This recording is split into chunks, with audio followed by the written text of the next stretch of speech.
you know, fuck everybody that ain't me type shit today, especially after my excellent time last night. You know what I'm saying? We'll talk about that in another video. But yeah, what it is that I'm learning that a lot of times you really don't have to say shit. These niggas will wind up checking themselves. And the reason I say that is because don't nothing hurt a motherfucker better than success, man. Mm-hmm. On some real shit. And it's like, because when I'm just starting, and the only reason I say this is because I'm trying this in my own personal life. Not even talking about my professional or career as far as poetry.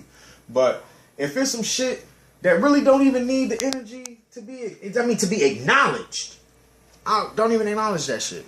If that shit ain't stopping us from making no money, it ain't stopping us from getting no shows, it ain't stopping us from getting no supporters or no fans, fuck that shit. Right. Because one of two things is gonna happen anyway.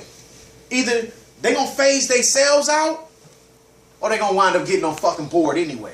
Because what's the saying? If you can't beat them, join them. Right. I ain't met a motherfucker yet that can beat us. That's right.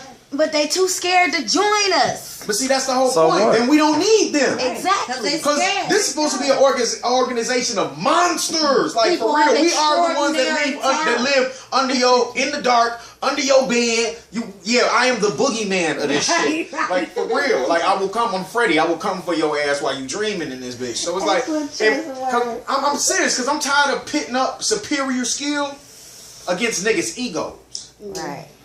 Because they talent ain't there. No. So we wind up having to pull our best to battle their ego. Right. And you can't battle nobody's ego and win. No. You feel what I'm saying? It's impossible. So all you can do is just what? Push forward. Mm-hmm. And this is coming from me. You know, I love the bullshit. You hear me? Mm-hmm. Love the bullshit. I live for the bullshit. You feel what I'm saying? But it's like when I'm learning, and the reason I say this is because this is why every opportunity that I have to come back here, I will. Because every time I do, I pick up something and take it back.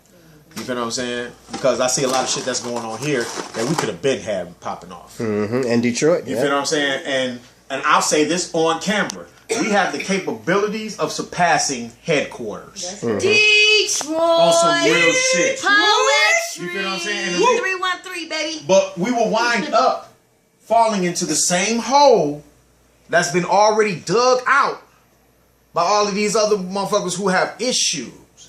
You feel what I'm saying? So it's like, I don't care how long you've been spitting. I don't care how long you be spitting. All I care is that you love to spit and you really love what you do, and you really see that your tool or your gift or your career, your passion is being utilized for more than just entertaining a crowd. I mean, deliver a message. Save somebody's life. Inspire someone so that they realize that the same path they've been down in their life before, you've been down it, you've overcome it, and this is what they need to do so that they can get on the right track. See, so many people fail to realize the whole reason we have this gift that was given so that you can deliver a message and give somebody else something. But nowadays it's, I'm sweeter than you, she's sweeter than you. All of that, it means nothing. Because if we all were doing our particular skills and talents for the right reasons, you wouldn't be trying to battle nobody or trying to compare yourself to nobody anyway, right? No doubt. We lost track of what the whole concept is all about. Hey, Ice. Yes, why they tripping about the kings and queens of poetry anyway in the first place? I mean, I think it's kind of dope. You know what I'm saying? Why not have, you know what I'm saying? Well, you know, knowledge. I mean, y'all from Detroit, y'all coming here to our city, you know, Shot City. And the kings of poetry is an idea, you know what I'm saying? And it's a concept. And, you know, people have been dissing that since, 2010. So they've been dissing this idea and this concept for about 4 years now, and they keep putting it under the banner of art. It's just art, it's just craft. Well, some people are actually in this to deliver a message. Some people are in this to save lives and to change a life. So, you know, when you talk about the P.O.E.T. organization, and that's separate from Kings of Poetry, Queens of Poetry, because those things are Black Ice Productions. When you're talking about the P.O.E.T. organization, I mean, there's no one that has done what we are doing before P.O.E.T. established itself on the Chicago poetry scene or any poetry scene throughout the United States. I mean, you're talking about over 100 members in 3 different countries. We've created over 50 new published authors. We have 2 books that are out. We feed the hungry, we clothe the poor, we go to homeless shelters, juvenile detention centers, battered women's shelters. And so when you say you have a problem with P.O.E.T, what exactly do you have a problem with? The fact that we go out there and we do community service work, the fact that P.O.E.T members perform on sold out Black Ice production shows. I mean, and do we really care about your opinion of what it is that we do?